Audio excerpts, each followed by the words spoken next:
안녕하세요. 기자입니다. 네, 레리 월터스입니다. 왜 올라갔나요? 네, 왜 올라갔어요? 질문이 5개밖에 없는데, 안녕하세요, 레리 월터스 씨. 안녕하세요. 이러면 안 되죠.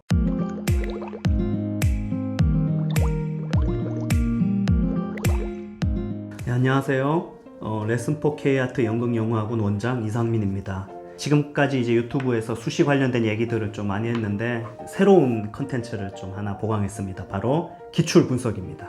제가 직접 기출을 분석 좀 하려고 하는데, 다뤄보고 싶은 기출이나 또는 여러분이 쓴 글을 첨삭받고 싶을 경우에 유튜브에 좀 응모해 보시면 되게 좋을 것 같아요.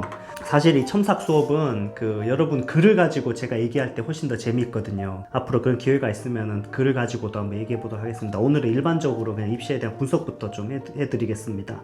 이 영상에 이제 자료가 나가고 있는데요. 이 자료를 한번 보시면 2016년도 영어학과 일반전형 2차입니다. 한예종. 여기에 대해서 제가 분석하도록 할게요. 문제를 제가 읽어볼게요. 다음 예시문을 읽고 제가 수업 시간이었으면 동그라미 치라고 했을 겁니다.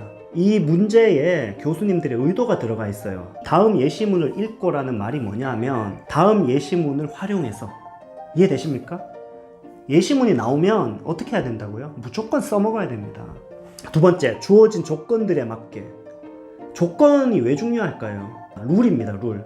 창의성이란 거는 마음대로 쓰는 게 창의성이 아닙니다.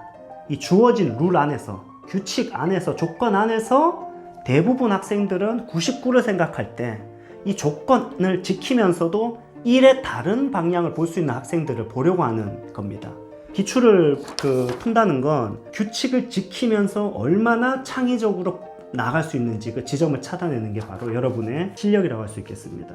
그러면 이제 예시문을 봤을 때 지금 여기 보면 샌드위치, 캔 맥주, 권총이란 거 나오죠. 그리고 소파에다가 몸을 묶었다. 이거 다 쓸 수 있는 오브제들입니다. 한번 해볼까요? 저희 어머니는 평소에 항상 샌드위치를 드시고 암 투병을 하면서도 캔맥주를 즐겼습니다. 오후에. 제가 그러지 말라고, 건강을 챙기라고 잔소리하고 그랬던 기억이 납니다. 그리고 바로 이 소파에서 10년 전 저희 어머님은 권총으로 자살했습니다. 이건 소파, 권총 이런 것들이 스토리가 결부될 수가 있다는 거에 대해서 생각해 보셔야 됩니다. 그래서 주어진 소재들을 활용할 수 있다면 점수가 조금은 갈 수가 있습니다. 그 부분을 활용할 수가 있다는 거죠. 그 다음에 여기 봤을 때 포인트만 말씀드릴게요. 문제. 당신은 위 사건을 소재로 한 영화의 시나리오를 쓰고 있는 시나리오 작가이다. 영화 속에서 주인공 레리 월터스가 체포된 직후 어쩌고저쩌고. 자, 별표. 일간신문 로스앤젤레스 타임즈 기자와 인터뷰. 이게 스토리에 대한 감각이 없을 때는 그냥 기자가 그냥 기자인 거죠.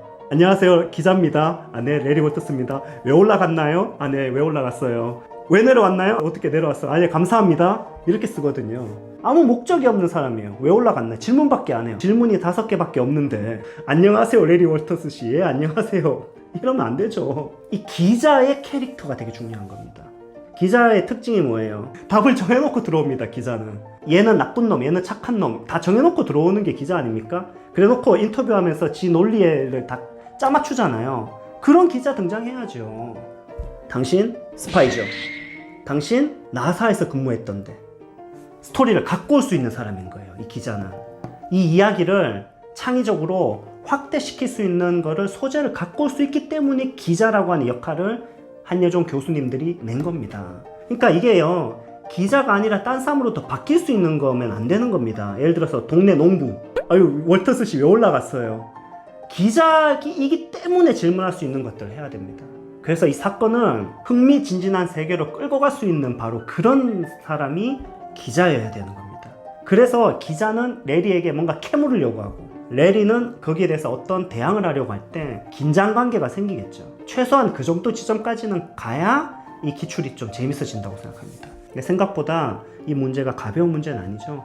사실 이 문제에 대해서 제가 해설하자면 훨씬 더 길게 얘기할 수 있지만 오늘 여기까지 정리하는데 하나만 말씀드릴게요. 질문과 답변이다. 이 질문과 답변이기 때문에 반드시 대화 형식으로밖에 구성할 수 없죠. 이게 한예종 지난 5년간 입시의 가장 큰 특징입니다. 즉 대사 쓰기가 계속 나왔다는 거거든요. 대사라고 했을 때는 정말 많은 걸 담고 있습니다. 제 생각에는 제가 만들어낸 표현인데 대사는 똥이다. 똥이 뭡니까? 다 소화되고 나서 나오는 게 똥이잖아요. 그러니까 대사는 최종 산물이란 거예요. 대사는 빙산의 일각이다. 이게 좀 더 이쁘네요, 말이. 대사는 빙산의 일각이다. 즉, 드러난 대사가 있다면 그 속에는 무궁무진한 세계가 들어가 있다는 거예요. 자, 대사에는 어떤 게 있을까? 성격이 있겠죠. 제가 지금 말하는 것 속에도 제 성격이 있잖아요. 그 다음에 관계성이 있습니다. 군대에서 병장이랑 이등병이 관계에서 말이 다르겠죠. 관계가 드러날 수 있습니다. 또 뭐가 있을까요? 상황이 드러날 수 있겠죠. 상황이. 지금 전투 중일 때 대화가 틀리겠죠. 목적을 드러낼 수도 있고, 심지어는 시대적 배경도 들어갈 수가 있습니다. 그래서 대사는 많은 걸 갖고 있어야 돼요. 그래서 대사 쓰기를 보면 그 학생의 센스를 다 할 수 있습니다. 대사를 쓸 때 지시적으로 쓰지 않도록 노력하세요. 문 열어줘, 문 닫아줘. 아닙니다. 대사 속에 성격, 상황, 갈등, 감춰져 있는 서브텍스트까지도. 제시된 지문 안에는 비밀이 숨어 있다. 대사 쓰기는 가장 고도의 표현 방식이다. 이렇게 정리할 수 있겠습니다. 그럼 오늘 여기까지 하도록 하고 다음 유튜브 때 또 다른 기출을 통해서 여러분 만나도록 하겠습니다. 예, 감사합니다.